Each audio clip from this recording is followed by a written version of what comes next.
L nuevamente con ustedes.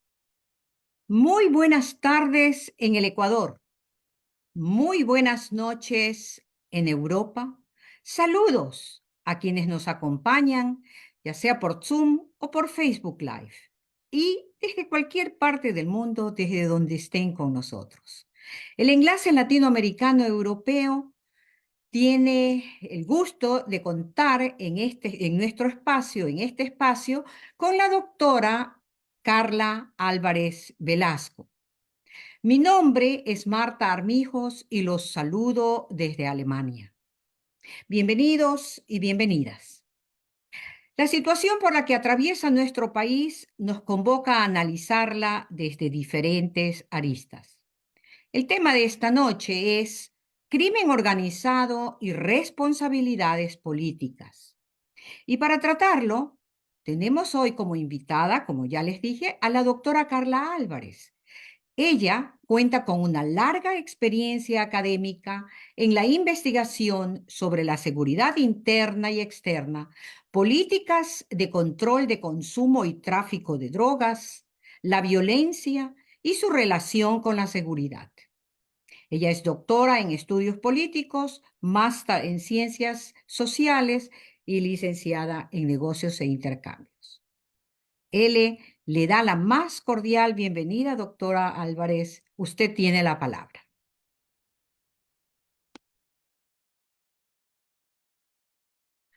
Hola con todos y todas. Muchísimas gracias por esta invitación. Y bueno, sin más preámbulo, voy a empezar un poco.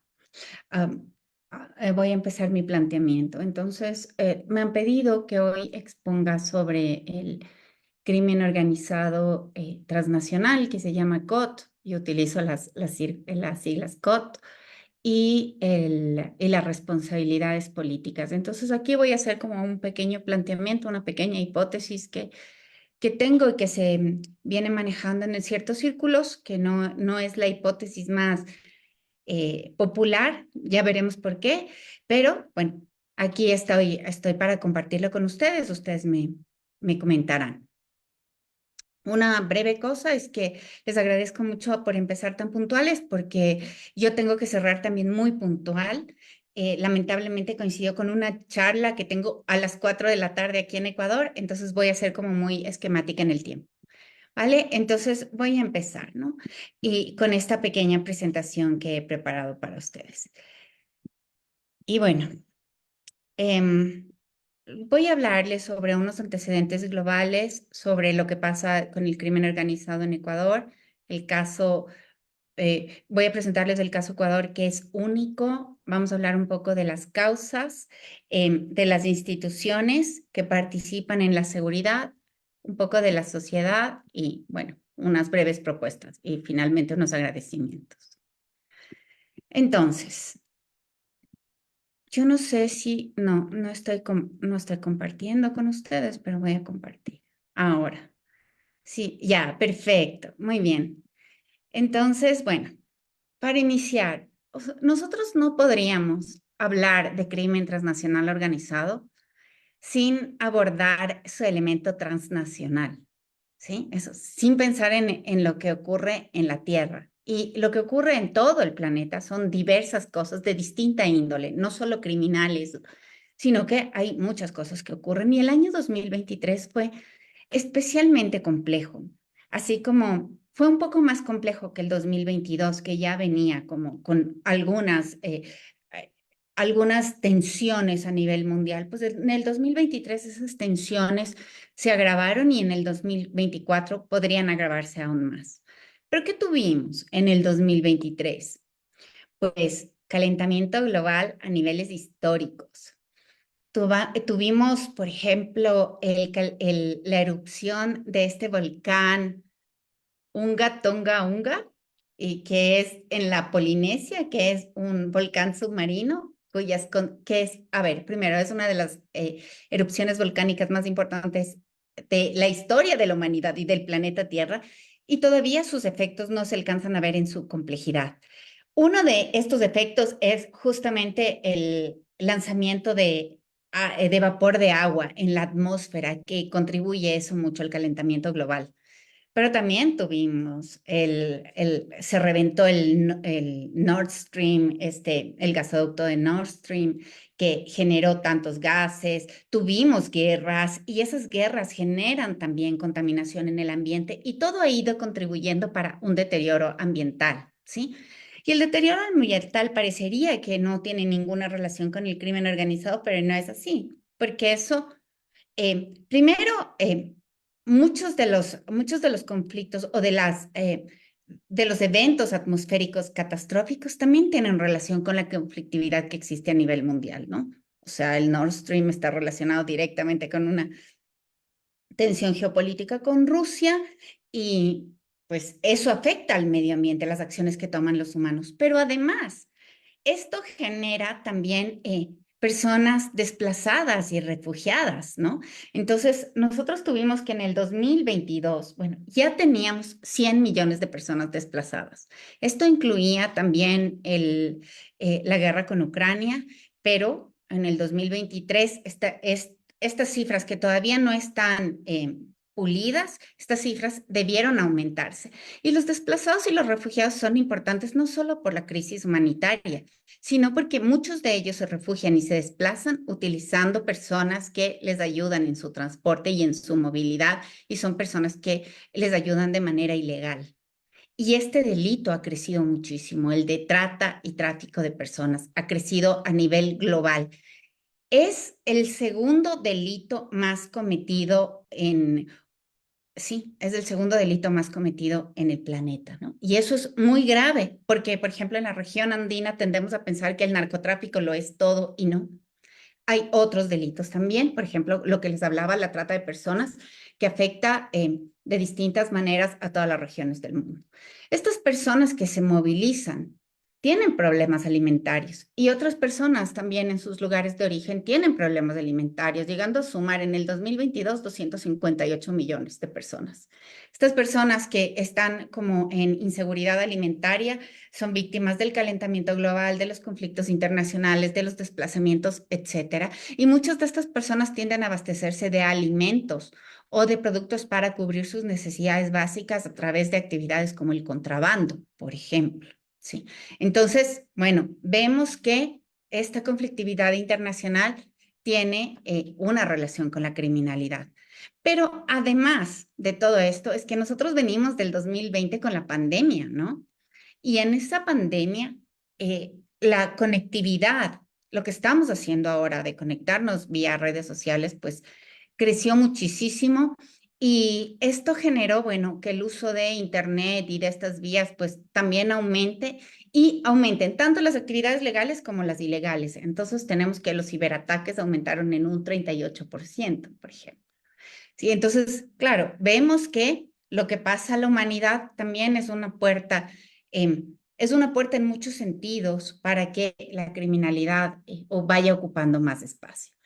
Y la última cosa que quiero decir es que, y de esto se habla menos, es que a partir de la pandemia se ha visto que los estados redujeron su capacidad para enfrentar crisis económicas y para enfrentar la fragmentación social.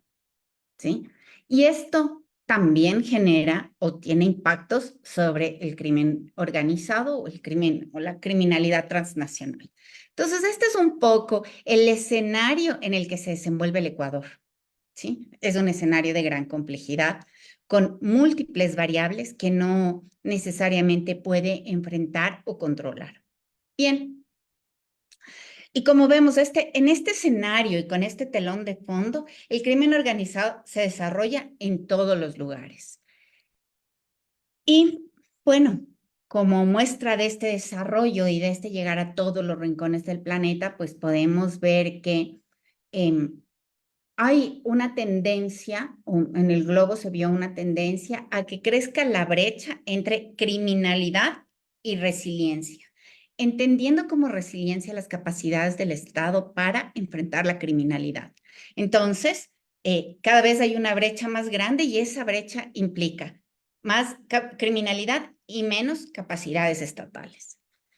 También se ha visto, y estos datos un poco los estoy tomando del Índice Global de Crimen Transnacional Organizado, que es una publicación reciente. Tuvo su primera edición en el 2021 y este 2023 se lanzó en Ecuador esta publicación y mide cuál es la evolución del crimen transnacional en todo el planeta, en los 5 continentes, y les voy a explicar después, en breve, por qué se lanzó en Ecuador, que es un dato alarmante. En fin,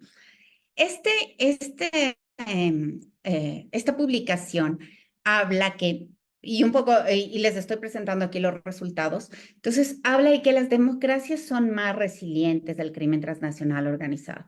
Efectivamente, las democracias que son reales y profundas, ¿no? No aquellas que son solo superficiales y que se refieren únicamente al momento del sufragio, sino aquellas que nos habilitan derechos, que nos permiten una vida en dignidad.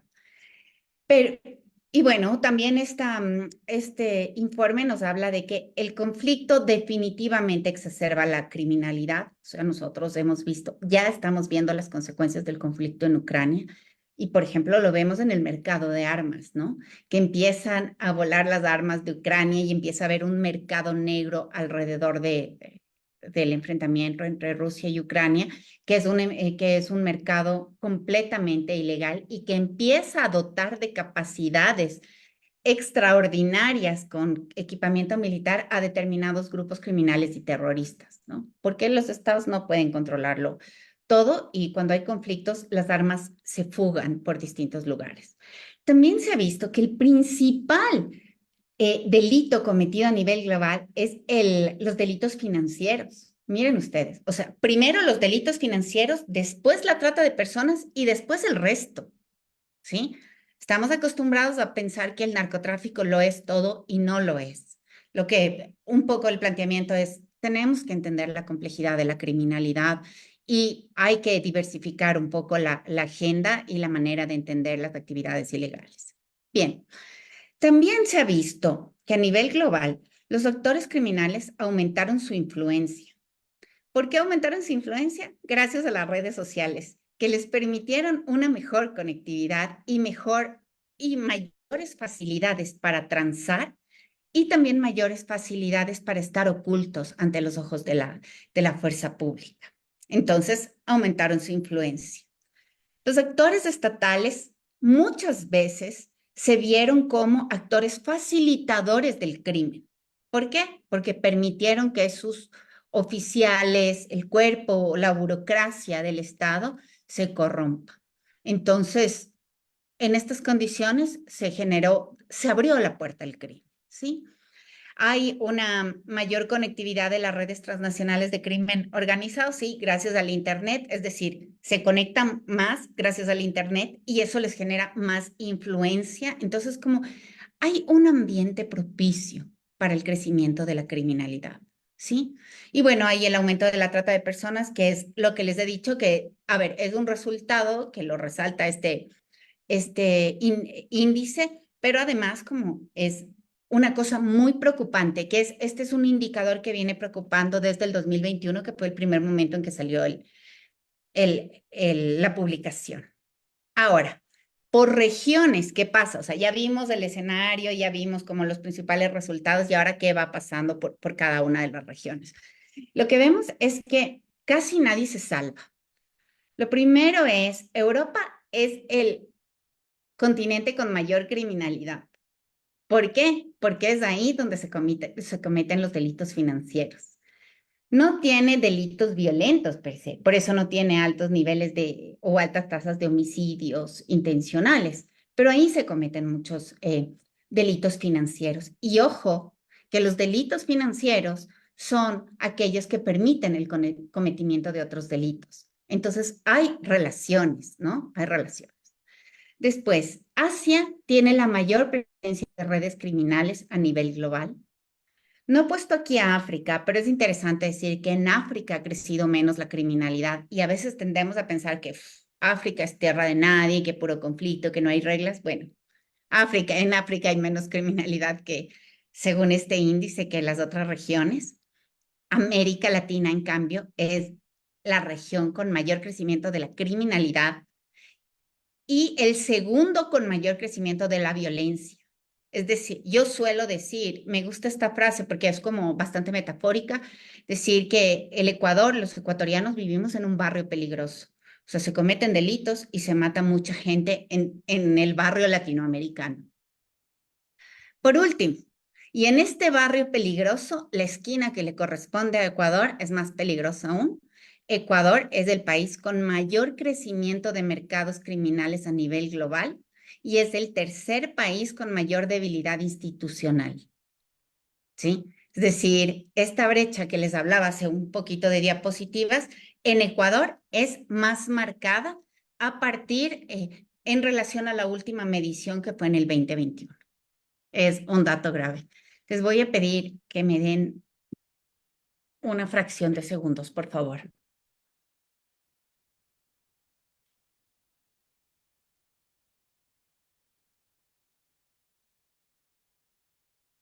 Perdón. Bien, una vez dicho esto,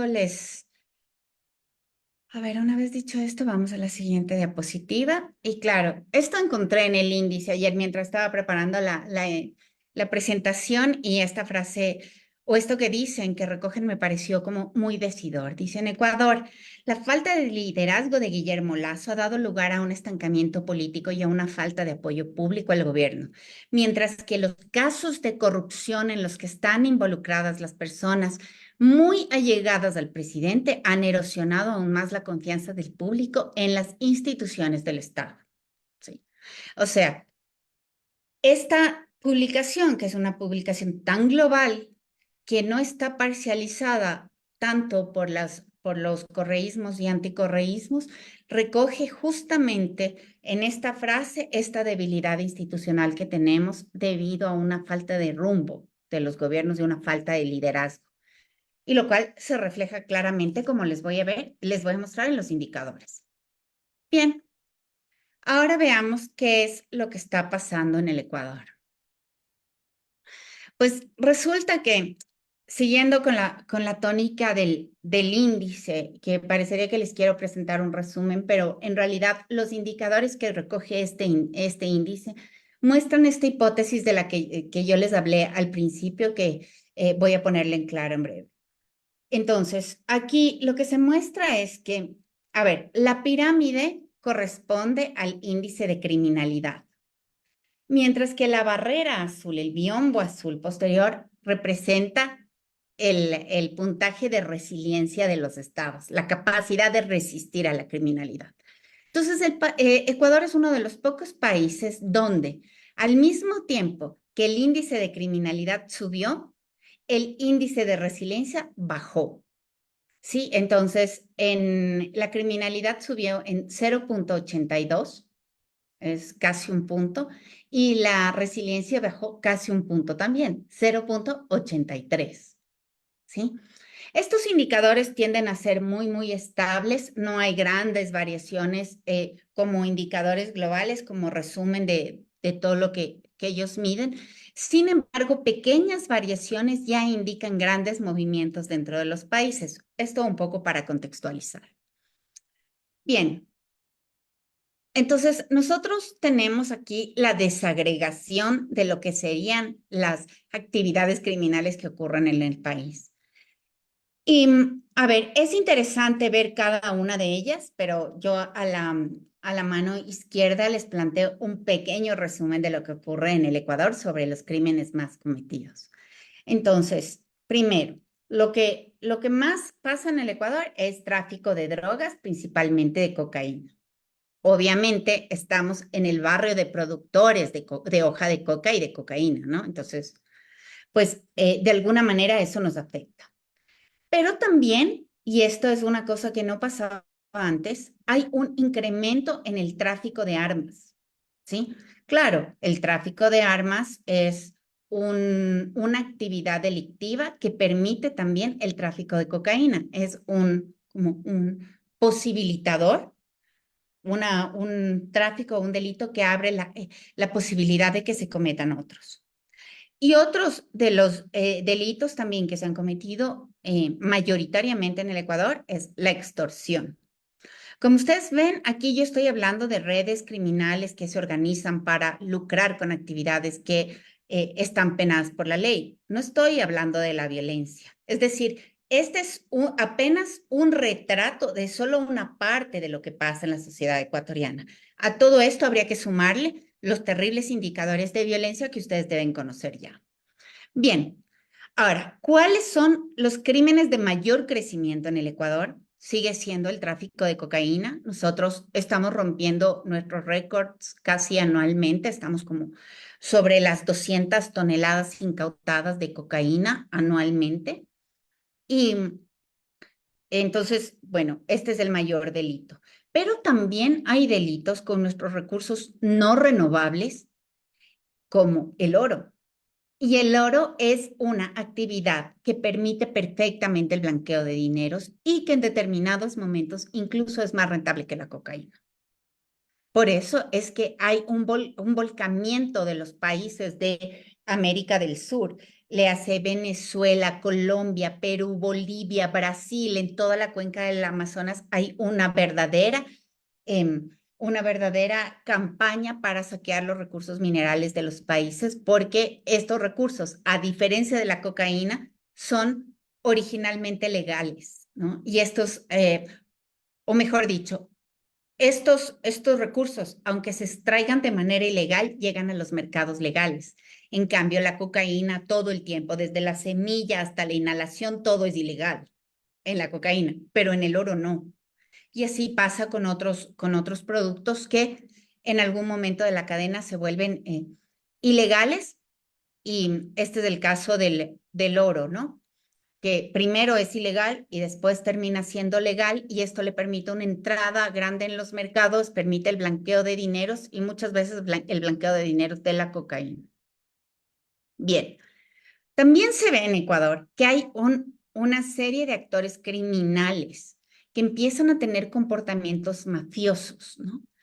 Hay mucha presencia de actores extranjeros, por eso es que ustedes pueden escuchar que el cartel de Jalisco Nueva Generación está, que el cartel de Sinaloa, que el Frente Oliver Sinisterra, bueno, Colombia, México, también Brasil y también las bandas, los trenes de Venezuela también están presentes en el Ecuador. ¿Sí? Entonces, hay muchas redes criminales y muchas de estas redes criminales están amparadas, facilitadas y están muy compenetradas con los actores estatales. Esto es una cosa que no hay que perder de vista, ¿no?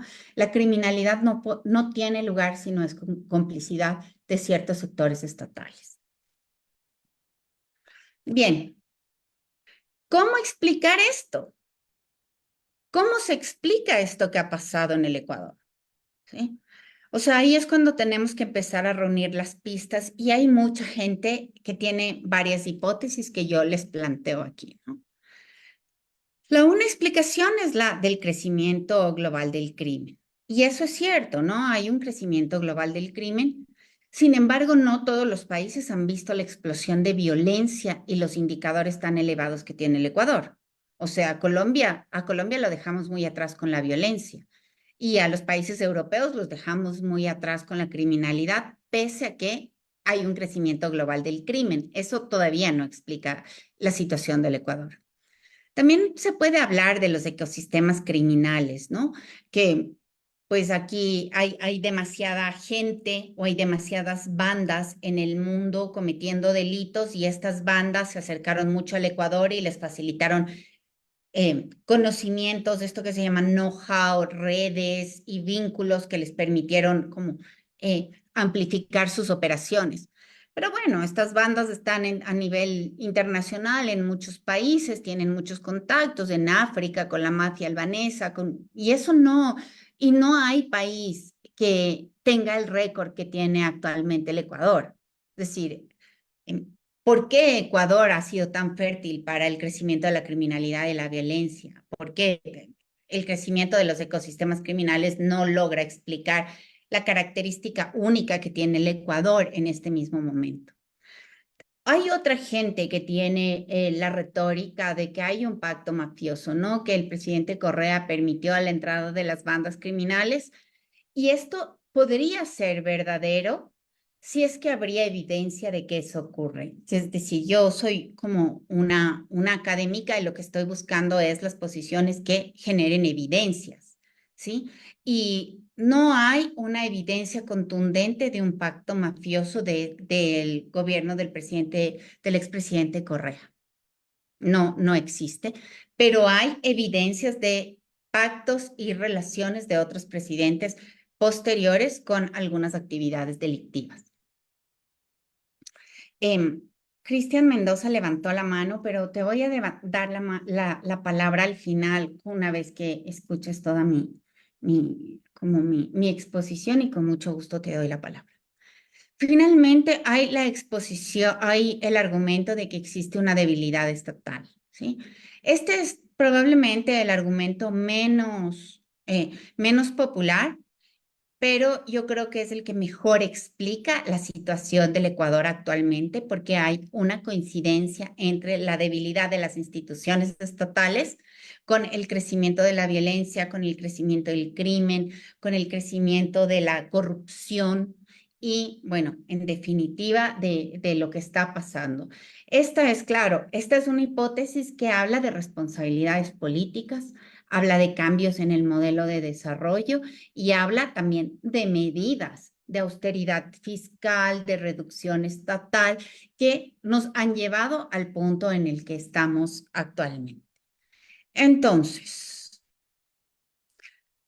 lo que nosotros tenemos es que a nivel global hay muchas actividades que han crecido, esto ya les he mencionado, pero en lo que respecta al narcotráfico, que es la actividad que nos azota más fuertemente en la región andina y en el Ecuador, nosotros tenemos que hacer como lecturas complejas. Y lo primero que podríamos decir es que el precio de la cocaína y del gramo de cocaína es exorbitante en el mundo, ¿no? Entonces tenemos que en los Emiratos Árabes Unidos un gramo de cocaína puede costar $286. Esto es como una cifra increíble, ¿no? En Arabia Saudita puede costar 266, en Australia 263. Hay un mercado absolutamente millonario que está dispuesto a pagar una millonada por consumir cocaína de la región andina. Esto definitivamente es un motor enorme para la producción de hoja de coca y para el refinamiento de cocaína, porque si se paga bien, pues entonces se sigue produciendo. ¿Y qué es lo que pasa entonces?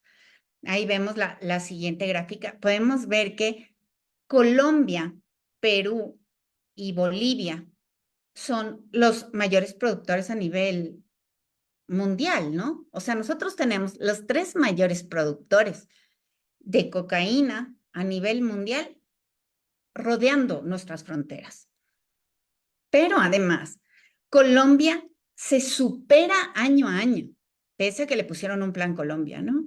Entonces, tenemos que tiene más de 200,000 hectáreas cultivadas para el 2022 y en el 2022 fue capaz de producir 1,400 toneladas de cocaína, ¿sí? Pero para el 2023 produjo 1,700 toneladas. Entonces, estamos hablando de un crecimiento vertiginoso que atiende a los precios de mercado, ¿no? Porque ahorita yo les hablé del Asia y del Medio Oriente, que son países muy ricos, pero igual se sigue pagando muy, muy bien. En Nueva York se sigue pagando muy bien en Europa cada gramo de coca producido en la región andina. Y eso efectivamente motiva el negocio. Motiva la producción, motiva el cultivo, motiva el refinamiento, la producción de cocaína y también la ubicación en los mercados de consumo. Y entonces eso es este mapita que ustedes ven que está lleno de rutas hacia Europa y hacia Estados Unidos, porque hay un montón de gente que está dispuesta a ocupar su tiempo, su trabajo y sus esfuerzos en hacerse de una parte de las ganancias que genera la coca. Entonces hay una economía ilegal y hay una economía política del narcotráfico que motiva esta producción y este sistema de ilegalidad en el que está inserto el continente latinoamericano, la región andina y el Ecuador también. Bien, En estas condiciones, en este escenario un poco tétrico que les he planteado, lo que ha pasado es que el Ecuador ha bajado sus indicadores de resiliencia y esto está relacionado, claro.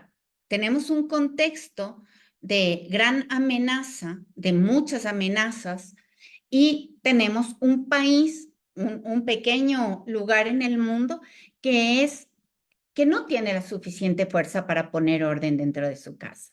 Entonces, es por eso que el índice de resiliencia ha bajado y ha bajado sobre todo en tres puntos que son bien relevantes. El primero es el sistema de justicia y de detención de personas involucradas con delitos, el cumplimiento de la ley y la integridad territorial. Bueno, también se ha debilitado en lo que tiene que ver con el liderazgo político, con la transparencia, con la cooperación internacional, etcétera. Pero sobre todo en estos tres elementos, ¿no? Que son el sistema judicial, la aplicación de la justicia, el efectivo cumplimiento de la ley, que tiene que ver con la policía, con las Fuerzas Armadas y también con el control territorial, justamente el control de puertos, el control de rutas y de estos espacios que permiten la salida de la hoja de coca por nuestro territorio. Esto ha hecho, esta falta de resiliencia del Estado, lo que ha hecho es que tengamos las mayores masacres carcelarias del continente latinoamericano, que además es el continente que más masacres tiene a nivel mundial. Esto ha hecho que Fito imponga su ley dentro de las cárceles, ¿no? Que haga narcocorridos, que se escape, que diga dónde quiere estar, que salga de donde no quiere estar, y es un líder mafioso importante. Esto también ha permitido que los líderes de las pandillas salgan y sean liberados por órdenes judiciales, ¿no? Entonces la policía les da presa, les ponen en un juicio y en este juicio, pues los jueces les dan o medidas cautelares o les permiten irse a la casa. Esto ha permitido que hayan tantas bombas en las ciudades. Esto ha permitido también que el crimen imponga sus reglas sobre los gobiernos locales. Entonces resulta que, por ejemplo, en Durán, el alcalde ni siquiera puede ejercer su función para la que fue electo en la propia municipalidad, sino que tiene que estar en otro cantón operando por su seguridad y la de su familia. Entonces, bueno, estamos en en unas condiciones gravísimas, ¿no? De gran desorden, bajo cumplimiento de la ley, bajo cumplimiento de la justicia y eh, estamos como en un pequeño caos que además no es reciente, que se viene gestando desde que hemos cambiado nuestro modelo de desarrollo y hemos decidido reducir las capacidades del Estado para controlar. Entonces, claro, y aquí hay relación con unos indicadores claves, ¿no? En el 2017, cuando tenemos el cambio más significativo en el modelo de desarrollo, cuando giramos desde un modelo de desarrollo de orden más progresista a uno más neoliberal, pues tuvimos en el Estado una contracción de 20 ministerios. En el campo de la salud, hacía lo Milei, ¿no? Que está como fresco en estos días. En el campo de la seguridad se redujo el Ministerio del Interior, se eliminó el Ministerio de Derechos Humanos, se eliminó el Ministerio Coordinador de la Seguridad, se redujeron la Escuela de Guías Penitenciarios, se permitió se hizo una flexibilización del porte de armas y se flexibilizó las condiciones de mercado de armas. Se desabasteció a la Policía Nacional para que tenga el equipamiento adecuado. Bueno, pasaron muchas cosas, ¿no? Es decir, las instituciones del Estado se redujeron. Con estas instituciones reducidas se redujo personal, memoria institucional, procesos y bueno, claro, la falta de know-how en un campo tan delicado como la seguridad, lo que ha hecho es ponernos un poco a la deriva. Bien, en este cuadrito que hizo justicia, lo que nosotros podemos ver es justamente esto, uno de los indicadores, ¿no? Que muestra que de los procesos judiciales, a ver, primero muestra una curva a la baja.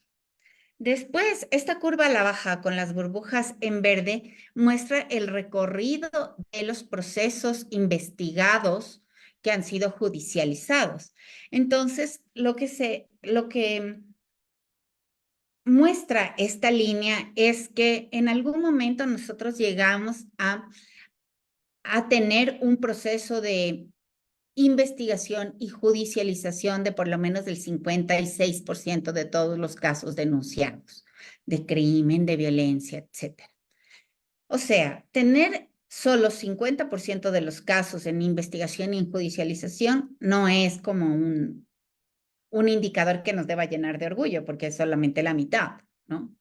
Pero ahora tenemos apenas el 8% de los casos. Es decir, que el sistema judicial no da abasto para la investigación y que la fiscalía tampoco está haciendo lo suficiente para que se resuelvan los casos. Tenemos en el tema de cárceles, aquí esta es como una intervención de este académico ecuatoriano que se llama Freddy Rivera, en el que él dice, el sistema de las cárceles se deterioró y uno puede seguir el rastro desde cuando se deterioró. Y en el 2021 empezamos a cosechar las consecuencias del deterioro de la falta de infraestructura, la falta de escáneres, la falta de guía penitenciario, el hacinamiento, la falta de orden dentro de las cárceles. Y las cárceles son absolutamente importantes en Ecuador y en toda América Latina porque son, utilizando también lenguaje metafórico, son una suerte de invernadero de la criminalidad. Sí, entonces tenemos que en Carandiru, en la cárcel de Carandiru, ahí por los años 90 en Brasil, en Sao Paulo, pues se incubaron las semillas de lo que hoy se conoce como el primer comando capital, que es una de las bandas más peligrosas con mayor alcance a todo nivel de Sudamérica. O tenemos, por ejemplo, que en la cárcel del Tocorón en Venezuela se incubó lo que ahora conocemos como el Tren de Aragua, que tiene tentáculos hasta en el Ecuador. Y bueno, en la penitenciaría del litoral ya saben ustedes que tenemos una proliferación de bandas que además se han tomado la cárcel y que reclutan y que consisten en los espacios de reclusión de gente para la criminalidad, tanto dentro de la cárcel como fuera de ella. Y después tenemos este gráfico así pequeño que muestra que si ustedes se fijan solamente en la curva, lo que nos muestra es que hay un pico. A ver, este gráfico habla sobre la confianza primero, tengo que decirlo. Y después lo que ustedes pueden ver es un pico en el crecimiento de la confianza acompañado de un descenso en la confianza en las instituciones públicas. ¿Sí? ¿Esto significa qué? Claro, la gente no confía ni en la justicia, ni en las Fuerzas Armadas, ni en la policía. ¿Por qué? Por todo lo que les acabo de venir diciendo, ¿no? Es decir, tenemos pocas instituciones que pueden responder ante los requerimientos del Estado, tenemos pocos procesos de justicia que llegan a buen término adecuadamente, eficientemente también. Tenemos un sistema carcelario que está incubando y reclutando criminales y claro, tenemos una falta de legitimidad y de desconfianza. Voy a ir terminando para que nos quede apenas un pequeño tiempo para preguntas. Entonces voy a cerrar brevemente, ¿no? Entonces, lo que les decía, el 92% de los casos investigados judicialmente no fueron resueltos en Ecuador durante el último año. Bueno, frente a esto, cierro en esto de qué hacer. Bueno, sí nos quedan varias preguntas, es decir, cómo empezamos a arreglar la casa. Varias pistas he dado a lo largo de esta exposición y considerando, volviendo al tema de la hipótesis, considerando que es la debilidad institucional el factor más determinante para explicar el crecimiento del crimen organizado y de la violencia en Ecuador, pues ¿qué hay que hacer? Devolverle la fortaleza a las instituciones del Estado, ¿no? ¿Cómo? Depurando a la policía, a los militares, la justicia, la fiscalía, equipando mejor a las fuerzas del orden una vez que han sido depuradas, mejorando el sistema carcelario para cortar con este sistema de invernadero que tenemos de criminales, cobrando impuestos y financiando y dotando de presupuesto adecuado al sector seguridad que ahora mismo carece de recursos.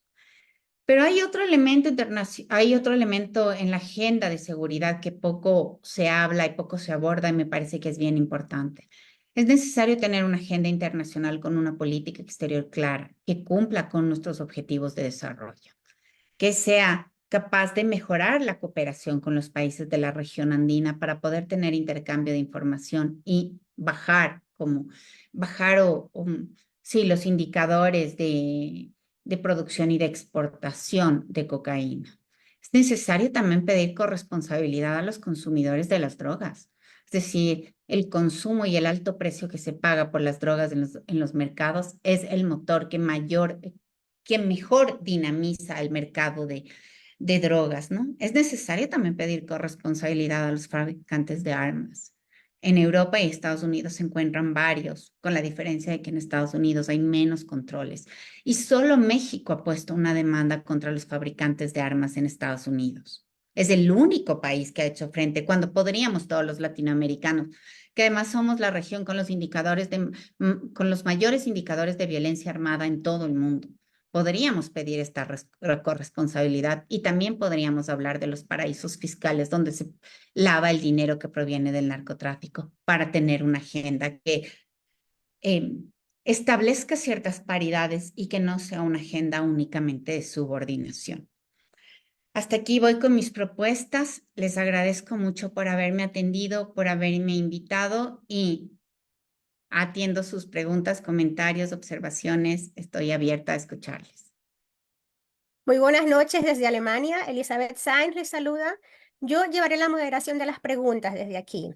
Hoy estamos con la doctora Carla Álvarez y damos inicio a la ronda de preguntas recordando que el tema del conversatorio de hoy es crimen organizado y responsabilidades políticas.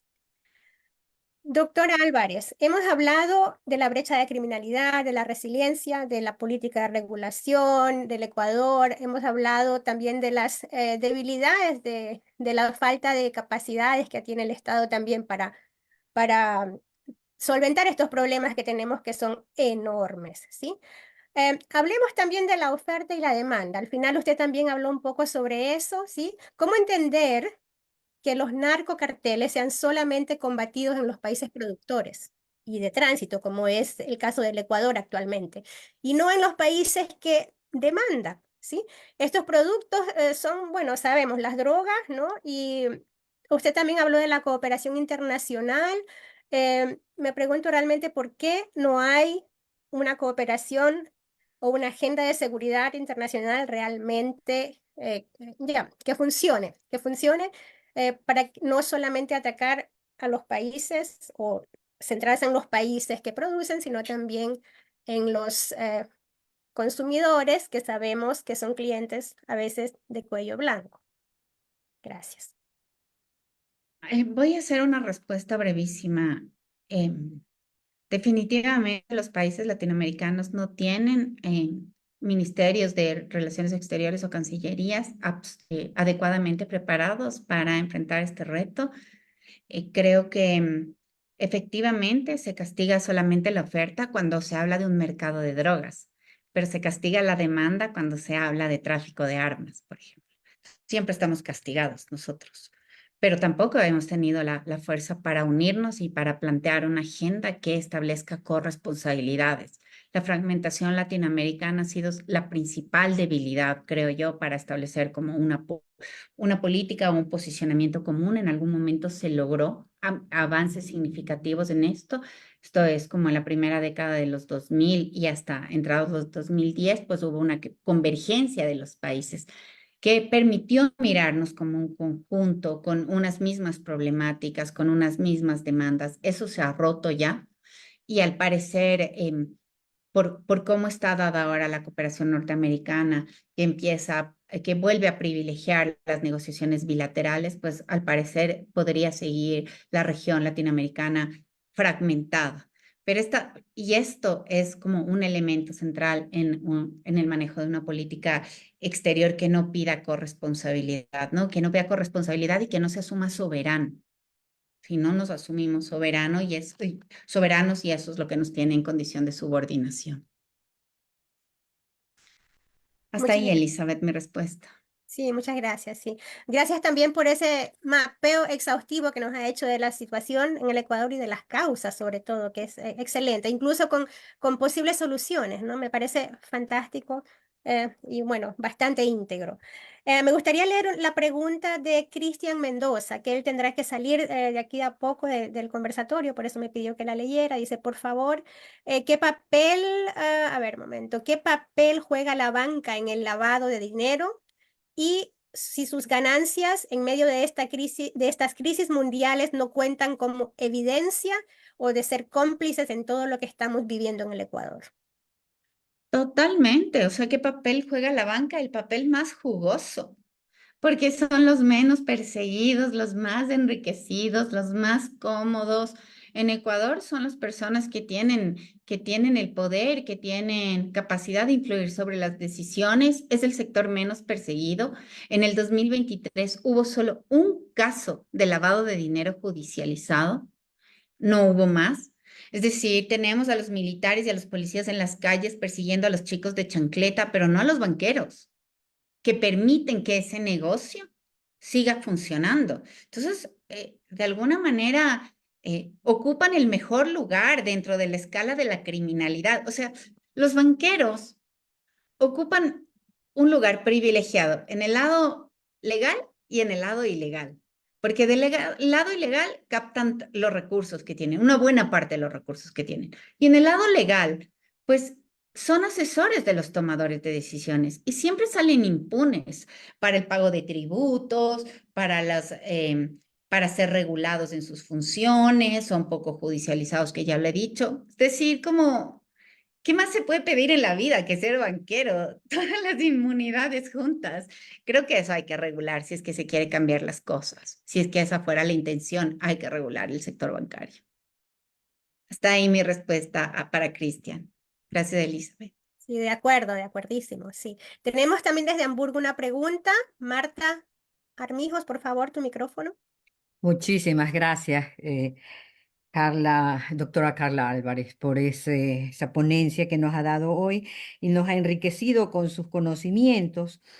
En cuanto a las propuestas que usted nos ha hecho y bueno, suenan realmente todo este tiempo como gran pedido, depurar a la policía, a los militares, equiparar mejor, mejorar el sistema carcelario. Ahí va el punto. Tenemos el problema en Ecuador desde el año 2019, creo, que pasó a manos, las cárceles o el control de las cárceles está a manos de la policía, ¿o me equivoco? Dirigido. Quienes dirigen no son civiles. No, La ajá. SNAI está dirigida por por policía, por comandantes, qué sé yo, no son civiles. Allí hay un problema. No sé cómo es en los otros países, esa es una de las preguntas. ¿Cómo es en los otros países? ¿Hay allí ya la inmiscusión de la fuerza del orden allí, que realmente podría ser un peligro? Y la otra es la ubicación de los PPLs por los delitos, por la gravedad de los delitos. Pero por el momento hay también esa discusión en el Ecuador de si es que incluso se podrían hacer vedurías ciudadanas, etcétera. Y allí va mi pregunta. ¿Cómo ve usted el tema para poder lograr que realmente salgamos del asunto? Porque si no, nos movemos en un círculo vicioso, ¿verdad? Muchas gracias. Ah, Marta, sí, gran pregunta. Gran pregunta porque, a ver, Ecuador y Venezuela son los únicos países que tienen un ente particular para el manejo de las cárceles, ¿sí? En Ecuador el SNAI y en Venezuela el Ministerio Popular de Poder Soberano sobre el sistema penitenciario. Ambos casos no funcionan, no están funcionando bien. En parte es justamente porque se ha sacado a los civiles de los temas de seguridad en general, de las cárceles y de seguridad, ¿no? Entonces, lo que tenemos es que el SNAI no está manejado por la policía, pero está manejado por un policía, ¿ya? Y ahora está manejado por un militar. Entonces, se vuelve a creer que policías y militares son las únicas personas idóneas para manejar la seguridad, aún a pesar de las desastrosas cifras que tenemos. Es como que no les bastará la evidencia del número de muertos que tenemos, de las crisis penitenciarias, de todo lo que ocurre, como para decir, no, estos señores no están manejando adecuadamente la seguridad. No, no se piensa así, se sigue pensando, ellos siguen teniendo un voto de confianza. Creo que ese voto de confianza es inadecuado porque permite relaciones y tomas de decisiones endogámicas. ¿Sí?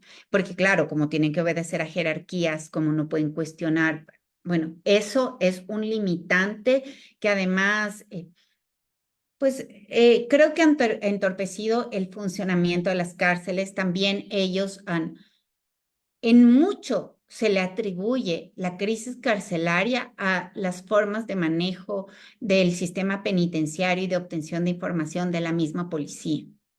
O sea, ya quienes han escarbado más dicen que la policía estableció un sistema de delación dentro de las cárceles que lo que permitió es que hayan o que derivó en estas masacres tan brutales que vimos.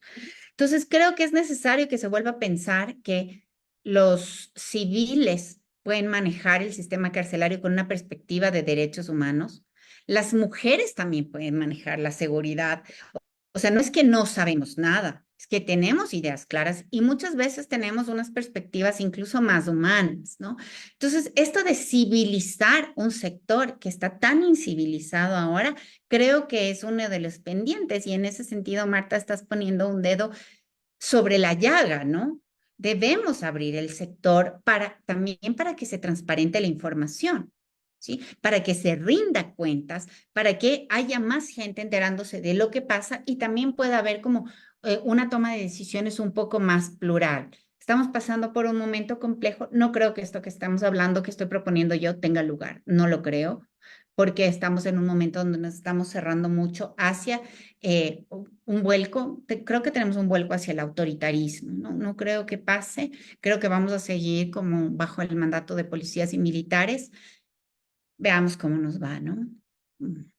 Hay una expectativa sobre eso. Sí, Gracias, bueno, Marta. la esperanza no se pierde, ¿sí? Y serán pues soluciones a largo plazo, ¿no? Las propuestas que tiene. Bueno, la última pregunta en honor al tiempo de la doctora Álvarez de Tien desde Francia, por favor.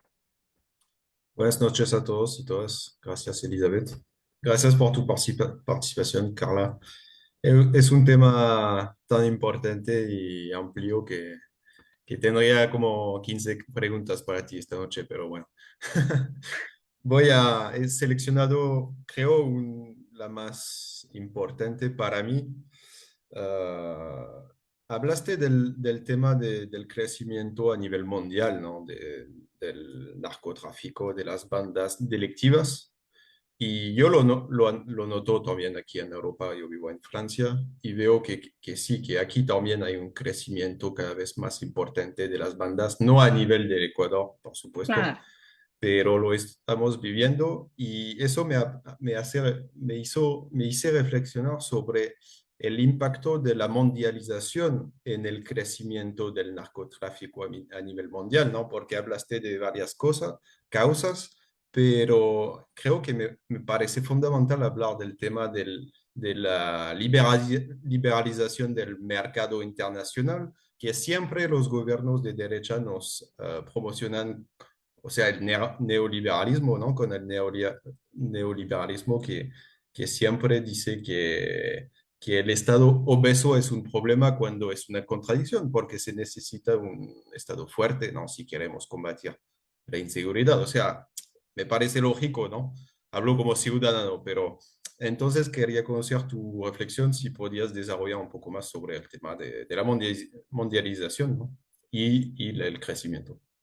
Primero, totalmente de acuerdo contigo, totalmente de acuerdo. Es decir, todo lo que sea liberalización de mercados implica una mayor posibilidad de transar y de comerciar bienes legales o ilegales. Es decir, el comercio se expande a nivel global, pero la actividad comercial tiene menos escrúpulos que los estados para distinguir en qué se comercia y qué no. Entonces, el crecimiento de todo lo que sean acuerdos comerciales de liberalización de mercados van a traer consigo problemas de criminalidad organizada. A estos problemas se les suma toda la funcionalidad de las redes sociales, de aplicaciones, de motores de búsqueda y demás que esconden actividades criminales. Entonces, lo que se ha visto ahora es que tanto las redes sociales como, por ejemplo, los motores de búsqueda como Tor y otras como otras redes de la Internet, lo que permiten es mejor negociación y menores posibilidades de ser aprehendido.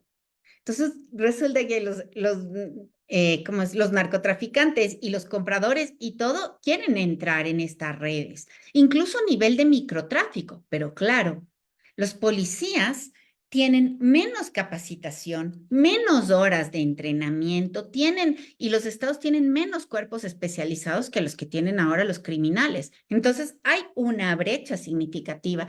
Y si no se mira la parte tecnológica, vamos a estar cada vez peor. ¿Sí? Entonces, esto es como una cosa importante. Y es ahí donde entran en contradicción enorme los grandes, los partidarios del neoliberalismo, porque quieren cero barreras para el comercio legal, pero toda la inversión, y quieren un Estado débil en todo el sector de la economía, pero quieren un Estado fuerte para perseguir a los delincuentes.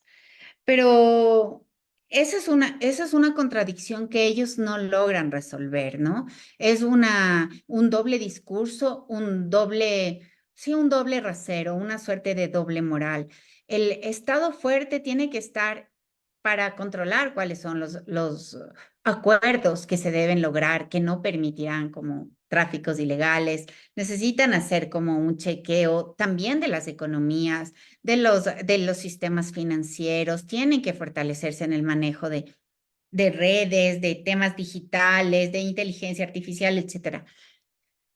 Bien, esta es una discusión que yo creo que es profunda y que apunta a las contradicciones del neoliberalismo, que por otra parte creo que está como más interesado en mostrar las ventajas del consumo y del confort que en pensar efectivamente cómo debe funcionar un Estado, cómo debe enfrentar la criminalidad, ¿no? Entonces, no, ¿qué te puedo decir, Etienne? Es una contradicción irresoluble, o sea, es una cosa que está en su contra, ¿no? Em, es necesario fortalecer al Estado y creo que el caso ecuatoriano muestra la necesidad de fortalecer al Estado. Creo que es el único país en el mundo que, y esto lo dice Rafael Correa, pero concuerdo plenamente, sin tener un terremoto, una catástrofe natural, sin tener un conflicto armado, es el único país que ha deteriorado en tanto sus indicadores económicos. Y eso está relacionado con la debilidad del Estado. Y si tú no fortaleces el Estado y mejora sus capacidades en todos los sentidos, los legales y ilegales, no vas a cambiar las condiciones. Entonces, por ahí un poco mi respuesta, Etienne, que me parece súper clara. Es más que clara, es excelente. Sí, lamentablemente copiamos mucho de Europa, sí, pero los estados fuertes no. Eso es bastante interesante. Ahora, no sé si es que tendría un poquillo de tiempo para una pregunta más, porque nos dijo que tenía una reunión ahora, ¿cierto? Am, Última pregunta y me voy porque voy a entrar tarde a la otra María, reunión, pero concisa y precisa, por favor. Abre tu micrófono. Desde Italia. Micrófono, María. Momento.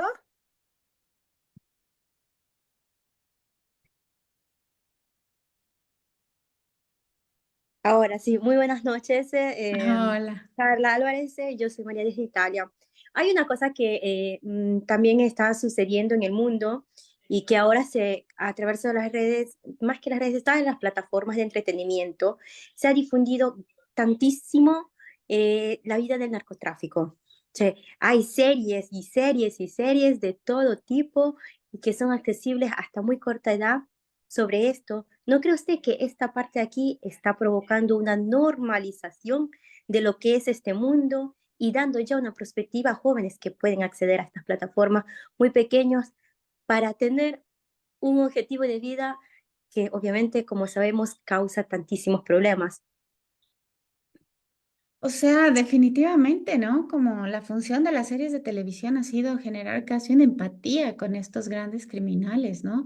Querer como nos ponen unos ejemplos. No sé si ya vieron la última serie de Netflix que se llama Griselda, que es sobre Griselda Blanco en Colombia. Así como la versión femenina de Pablo Escobar. La recomiendo, está muy bien esta serie. Y claro, uno termina de ver la serie y el corazoncito está con Griselda, ¿no? Pobre mujer, casi, casi. Y en realidad son unos delincuentes. Y creo que es necesario, creo que es necesario mejorar o atenuar un poco los mensajes de esta producción audiovisual que definitivamente nos impacta. Sin embargo, es importante decir que aun cuando vemos estas series, no todos estamos dispuestos a entrar en el narco. Eso depende de la personalidad y de la aversión al riesgo que tengamos. Yo tengo una total aversión al riesgo, digamos, me asusta solo de pensar involucrarme en esto. Soy una persona que por mi propia personalidad no entraría. Pero ¿esto qué quiere decir? Que claro, yo no he entrado también porque he tenido otras opciones, porque he podido ir a la universidad, conseguir un empleo, tener salud, etcétera. Entonces, claro, no solo basta con reducir la producción o los incentivos culturales para ser parte del mundo de lo ilegal.